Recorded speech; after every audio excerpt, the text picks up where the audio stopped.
প্রকাশ হলো মুখোশ মানুষের ট্রেলার। 2 মিনিট 47 সেকেন্ডের ভিডিওটিতে স্থান পেয়েছে কয়েকটি খোলামেলা দৃশ্য। ইউটিউবে বুধবার ট্রেলারটি প্রকাশের পর মন্তব্যের ঘরে মিশ্র প্রতিক্রিয়া দেখা যায়। ট্রেলার প্রসঙ্গে ফারুক মামুন লেখেন, সব দেখি মোটা মোটা মানুষের ছড়াছড়ি এখানে। একটা মানুষও বের করা যাবে না যে এই ট্রেলারটি দেখে সিনেমাটি দেখতে আগ্রহী হবে। না আছে একটি ভালো গান, না আছে কাস্টিং, না আছে লোকেশন, আর গল্পের কথা তো বাদই দিলাম। এখানে নৌসিন ছাড়া আদৌ আর ভালো কিছু আছে কিনা আমার সন্দেহ হয়।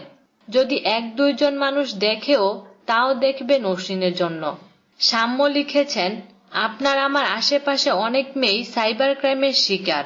সিনেমাটি দেখলে হয়তো সব সমালোচনার জবাব পাওয়া যাবে। গুড লাক মুখোশ মানুষ।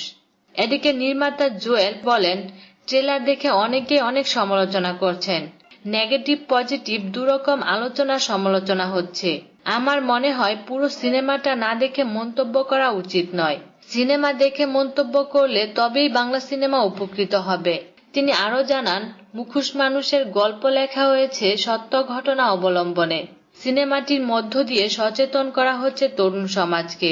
সচেতন করতে চান সাইবার ক্রাইম সম্পর্কে। সিনেমাটিকে এন্টি সাইবার ক্রাইম প্রচার হিসেবে উল্লেখ করেন জুয়েল। বিনোদন জগতের নিত্য নতুন খবরাখবর জানতে আমাদের চ্যানেলটিতে সাবস্ক্রাইব করার জন্য আপনাকে আন্তরিক ধন্যবাদ।